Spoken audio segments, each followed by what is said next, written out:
All right. Well, thank you. And so you all know me. I'm at University of Texas, formerly OGC, and I also helped with the first version of the GNON.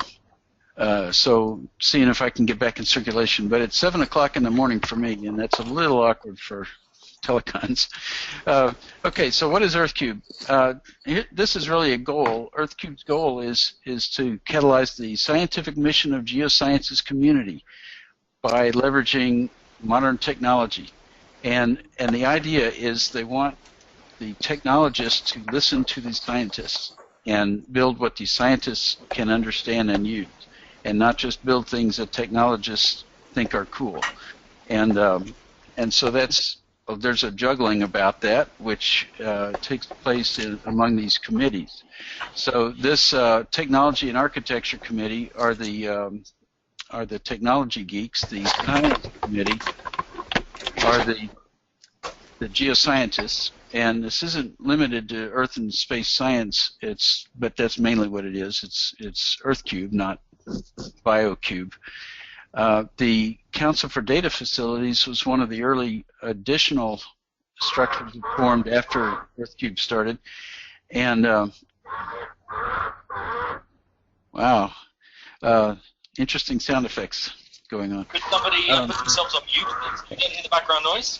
This is Derek. I'm going to put everybody on mute except the speaker. So the Council for Data Facilities is a collection of, and I would say a very loose collection of networking body of the major data facilities. And I'll be going through that shortly. The engagement team is basically trying to stimulate membership engagement. The liaison team is looking at alliances with other organizations like the Research Data Alliance, Eye on Earth, Geo, this kind of thing, OGC, and so that's the, and then the Leadership Council is composed. There's a 9-person body that's composed of one of the co-chairs of each of the committees, these 3 councils and these 2 teams, and then 4 at-large members. So there's I'm actually on that until May of this year, and so excuse me, May of next year. So that's the general structure. The office is helping organize, and then the funded projects are actually where the real work gets done. These committees all meet once a month, typically, maybe every couple of weeks, depends on what they decide to do. So this is kind of a bottom-up. It may look top-down, but it's actually trying to drive EarthCube from the bottom up, from the research community and from the technology community. This is the history. It started out with a letter from NSF inviting, well, starting off charrettes and inviting white papers, which were brought to the charrettes, and then this led to some organization of thought. This is a very annealing process. If you think about cooling glass from liquid state to solid state, you don't want to cool it too fast or it gets brittle. But what was developed out of the initial white papers was a set of roadmaps for how to do various thematic parts of it. And then there were end-user workshops which were organized to engage the science communities that were not already cyber-enabled. And I'll introduce these as well as these other topics, the building blocks and the RCNs and so on. Demonstration governance is the phase that we're in right now. Test governance was a phase up until the end of 2014, and demonstration governance is to see if we've got it figured out and finish writing the charter documents, the bylaws, and all that organizational kind of thing. And then also this year they started one more type of project activity called Integrative Activities, And these are typically 2 years, maybe $1 million funding, generally not quite that much. And so there's a commitment in NSF, which is always subject to congressional approval, to work out to at least 2022. Hopefully this is sustaining beyond that. But they've already got quite a number of projects. If I go back here, nope, it was the next one. They already have 42 awards, 42 building blocks, integrative activities, and research coordination networks underway, and 15 just started this year. So they've spent this much on it, which is a commitment out to at least the next year. So that's almost already spent, and part of that obviously has to go into the governance funding as well, not just for the projects. So so this is one of the links you'll get if you download the slides that I just posted in the chat. Now, so the end user workshops, there were 24 that took place over a couple of years, and these were in various detailed science areas. I got to help organize the one on marine geophysics, and I attended one on sedimentology. And honestly, it's amazing to see the range of topics. But you know, just looking at the number of domains that are represented at AGU, that there's a lot of topics. And some of the issues that these raise, see what the purpose of these was to identify science drivers for the technology development. What a lot of these raised was the issue that they didn't have their own database. There wasn't a community database or community portal, and the tectonics community was an example of that. And NSF EarthCube will not fund the formation of those seminal community databases. They don't want to do that. They want to fund the bridging of a community to other communities. So this is all about cross-domain. So they're telling these groups, okay, well, if you want your community database, you have to go somewhere else to get the funding to help with that if you need funding, or somebody just start one. So that was an interesting tension early in EarthCube, and I think we kind of understand that perspective and accept it now. But other domains like the biology in NSF have funded database development, and there are other initiatives at NSF that will help fund that community convention building. The next stage of these, in many cases, those end user workshops turn into research coordination networks. These were the workshop was a one-time thing. The research coordination network is a 2-year thing. It's not very much. It's like $300,000, but it would enable a workshop per year and monthly activities and support for building the network, and basically teasing out what does this community actually need to do to build bridges with other communities. That's the idea, and then they could apply for funding as a building block or an integrative activity to develop that capability. And iSamples is one that I'm involved in. This is about digitizing physical samples. So if you have a drilling cores from oil or water wells,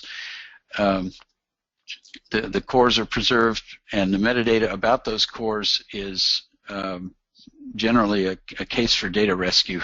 It's not very complete. It's and yet there's an awful lot of them. The University of Texas has got 1.5 million drilling cores. That's its inventory in warehouses, and finding a core from a particular area and finding out what's in it that might be of interest geologically is really difficult. So iSamples is about cyber enabling those physical samples, and there's quite a wide range of them, from fossils and drilling cores to polar glacial samples and even atmospheric samples. I'm not going to go through all these. These are just representative. Some of these are also holding webinars, and so that's how they're building up their networking. And C4P has been running a webinar series for the last 2 years. It's been excellent. They'd have one a month. iSamples has just started to do this. Let's see. So the next stage, well, one of the other stages is conceptual designs. Now these represent the architecture, and there were only 3 funded back in 2013, and the idea is that they would come up with a conceptual architecture for EarthCube. Well, the 3 approaches are somewhat orthogonal to each other, and this one from GMU is a real top-down PowerPoint engineered architecture. Scalable community seems more bottom-up, and the enterprise architecture for transformative research is more, I think, pragmatic in the sense that it wants to see what are the groups building, and then how can we network them. And so it's thinking about the architecture as an emergent thing. I'm not sure what we'll end up with. I personally like this third one. Ilya Zaslavsky is leading that. He was at the Abu Dhabi meeting. And this builds on one of the building blocks called synergy, which I'll mention later, that is building a registry of EarthCube capabilities. So these are these 3 conceptual architectures. They're trying to work out what is the architecture for EarthCube right now, and I'm not sure what that is. But maybe by next May at the next all hands meeting they'll have decided this, because the funding ran out, unless they got it extended. The building blocks, these are doing the real wiring up of EarthCube. EarthCube is not intended it's intended to be a cyber infrastructure, but it's not intended to be a new big facility. There are facilities. There's a lot of them, and they already represent various domains very well, and the point isn't to redesign them or recraft them. So EarthCube is more about what I think of GNON trying to be about, is finding ways to network among them, to integrate data among them with less work than it takes today. So what these various building blocks address some part of the picture. The one I'm working on is not even on here. It's called Integrating Discrete and Continuous Data, DISCON BB, and that was related to the flood forecasting project. The flood forecasting project that I was showing in Abu Dhabi is the use case, the science scenario, if you will, for that building block. So one point down here, this last sentence, is something that we are really struggling with, and by struggling with, I mean we really want to figure this out. The long-tail science is that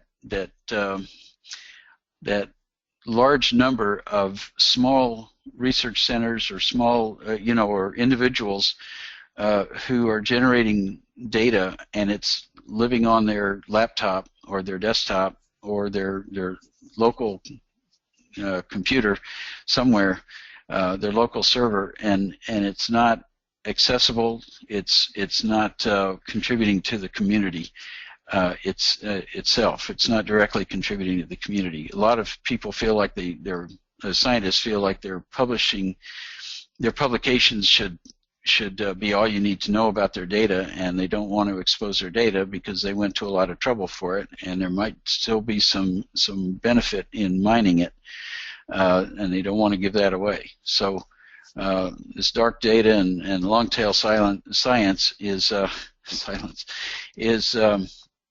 we're trying to get that. We're trying to get these scientists to rethink the idea of data sharing and not resist it. But I feel like there will always be be some degree of that. And I think in GNON's world, it's not just about science data. Like EarthCube, in GNON, you've got national political resistance to sharing data, which is no easier, honestly. Science resistance to sharing data is surprisingly hard as well. Okay, so then integrative activities just started this year, and the idea is when the building blocks were funded 2 years ago, there wasn't an architecture. There still isn't an architecture, and it wasn't clear how they should tie to each other. But now that they have been awarded and they're 2 years along minimum or maximum, some of them are just started, there should be possible to integrate new activities with those. And so here's a really good example: biogeoscience community standards and cyber infrastructure via critical zone domain engagements. Now, the critical zone observatories are in areas where, let's say, a wetland or a mountain region, they're at the boundary between the Earth's surface, the atmosphere, and water, and so there's a nursery there for many forms of life. There's the plants, and that may be unique to a region. And so these critical zones are very diverse in a biodiversity perspective, and it's hard to imagine modeling that information except as, well, something like GBIF, and then there's GeoBond in the GEOS, and so this is an example of the kind of cross-domain bridging that we're trying to do with EarthCube. Advancing NetCDF CF. I'm not sure how many of you work with NetCDF. It's an array-based data format for gridded data. The atmospheric community uses it. The oceanographic community uses it. We're finding in the DisconBB project that we can probably put vector data, use it for vector GIS data as well. And there's what this IA grew out of the DisconBB, and as from a desire to advance the CF spec, to standard itself, to encompass polylines and polygons in NetCDF. Right now, it handles point geometries with time series, and that's very useful for water observations. So anyway, there's quite a number of these, and let's see. So how do we relate? Well, I'm thinking parts of these would be of interest to you all. Metadata enrichment is a topic that Synergy is addressing. I'll show that in just a moment. Just a couple slides on that.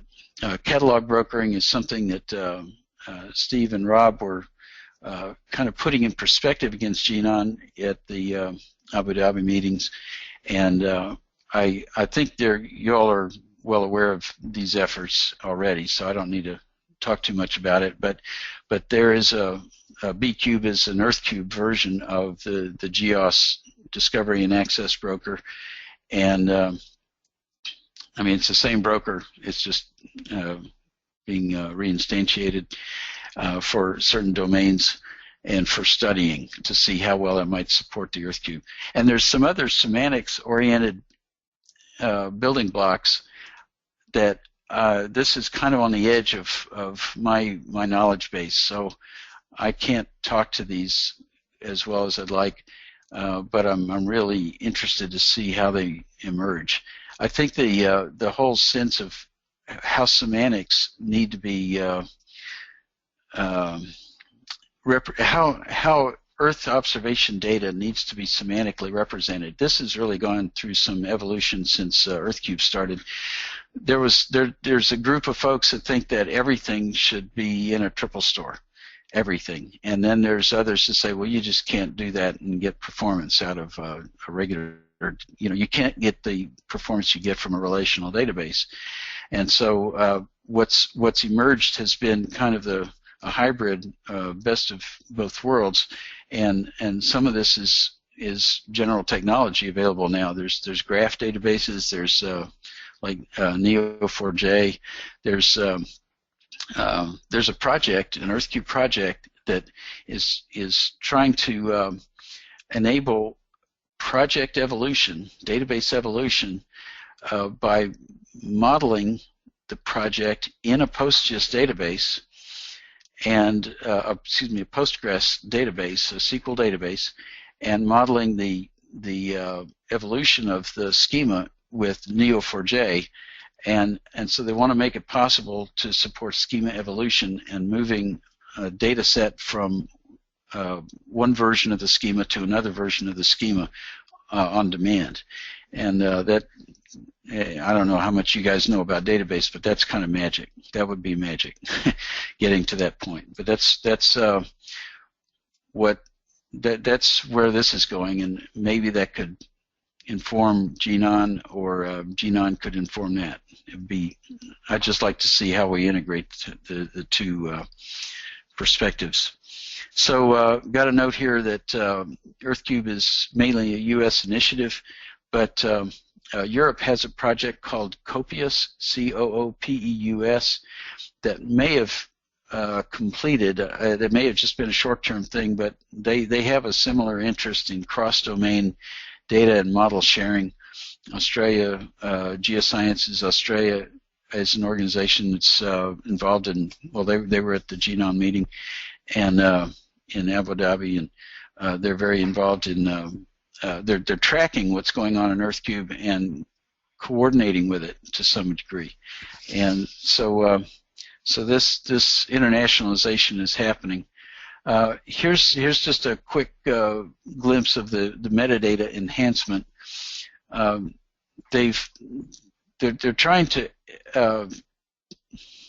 and actually Ilya could tell a better story about this. I'm not directly involved in this project. Synergy is trying to extract by mining additional metadata from that given in the initial catalog, and then it's looking through various resources and what he's calling domain inventories to build this up. And there's a metadata pipeline which uses some evolution tracking with Neo4j, and basically harvesting the initial metadata, doing some document processing